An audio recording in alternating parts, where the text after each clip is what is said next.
السلام عليكم متابعينا الحلوين، وحشتوني جدا جدا. النهارده راجعه لكم بوصفه لذيذه قوي هتعجبكم جدا في رمضان. هي وصفه المكسوفه اللي مكسره الدنيا دلوقتي، لكن احنا هنعملها في كاسات. يعني بدل ما هنعملها حاجه واحده كلها في طبق كبير، احنا هنقسمها في كاسات بس نفس الطريقه. بس قبل ما نبدأ طريقتنا الحلوة مع بعض، ياريت لو أول مرة تشوفوا فيديوهاتنا ما تنسوش تعملوا اشتراك في القناة وتفعلوا الجرس عشان توصل لكم الوصفات أول بأول. ودلوقتي يلا بينا نشوف طريقتنا للمكسوفة مع بعض. اول حاجة هنجيب الكنافة بتاعتنا وهنضربها في الكبة ضرب ناعم زي ما انتوا شايفين كده. لازم تكون الكنافة مفتفتة، وهنبتدي نفرغها من النص عشان ننزل فيها السمنة اللي احنا مسيحينها. هنحط دلوقتي كوباية من السمنة على كمية الكنافة اللي عندنا. طبعا هكتب لكم المقادير بالظبط تحت الفيديو.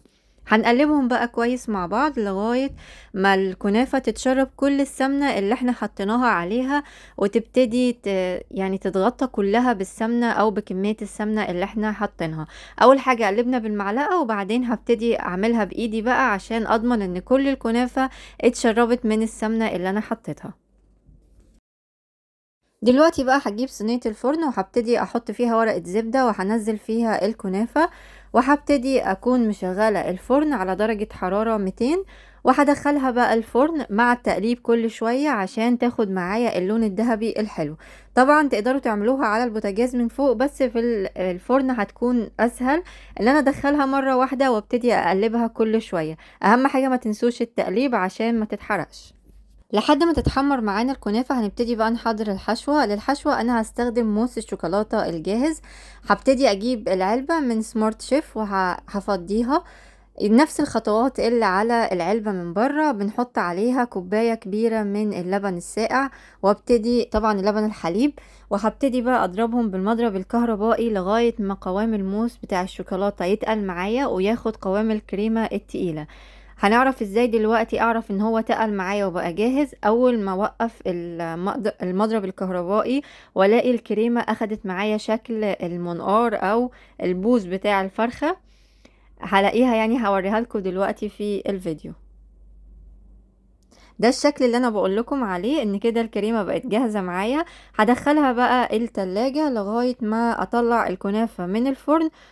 ده اللون الجميل بتاع الكنافة اللي انا عايزاه، اللون الذهبي الحلو ده. بعد ما طلعتها بقى من الفرن وهي سخنة كده هبتدي احط عليها الشربات. طبعا الشربات بيكون شربات وسط، ولا تقيل ولا خفيف. هبتدي بقى انزله على الكنافة واقلبها كويس عشان هو ده اللي هيحليلي الكنافة. وانا لو تلاحظوا ما حطيتش عليها سكر او اي حاجة، واللي هو بس الشربات اللي هيحليها عشان ما تكونش السكر بتاعها عالي. فهقلبها بقى دلوقتي كويس، وابتدي احطها على جنب واكمل بقية الخطوات. هنبتدي بقى دلوقتي نجيب الكاسات بتاعتنا اللي احنا هنوزع فيها الكنافة، وهنحط بقى بالمعلقة شوية شوية من الكنافة في قعر الكوبايات.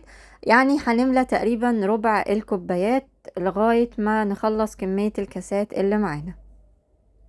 طبعا لو انتوا عايزين بقى تعملوها في حاجة واحدة زي المكسوفة، هتبتدوا تحطوها في بولة واحدة عشان تتقلب مرة واحدة، بس انا يعني حسيت ان الافضل ان هي تتعمل في الكوبايات. ودلوقتي بقى انا حطيت الموس الشوكولاتة في كيس حلواني، وهبتدي برضو اوزعه على الكنافة من فوق بعد ما سويتها. برضو هبتدي احط يعني تقريبا تلت الكوباية، يعني قسموها لثلاث اتلات: تلت كنافة وتلت للموس، والتلت الاخير هنشوف بقى هنزينه بايه.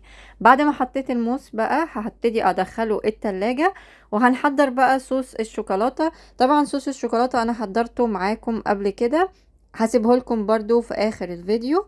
بعد ما دخلتها بقى التلاجة وبردت معايا هطلعها تاني واحط عليها صوص الشوكولاتة من فوق.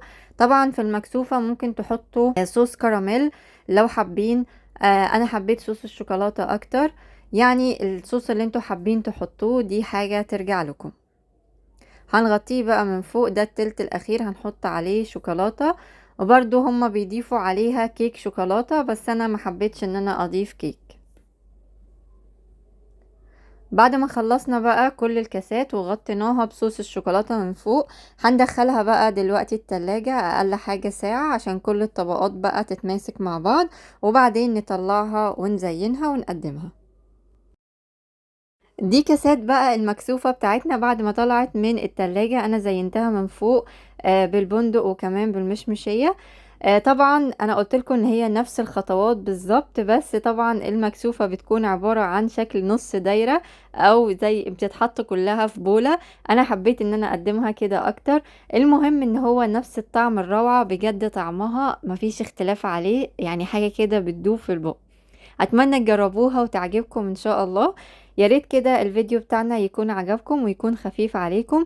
لو عجبكم الفيديو بتاعنا ما تنسوناش بقى في اللايك والشير، وما تنسوش تقولوا لي رأيكم في الفيديو. ولو اول مرة تشوفوا وصفاتنا ما تنسوش الاشتراك في القناة وتفعيل الجرس عشان توصل لكم الوصفات اول باول. كان معاكم سارة عطية، اشوفكم في وصفة جديدة. باي باي.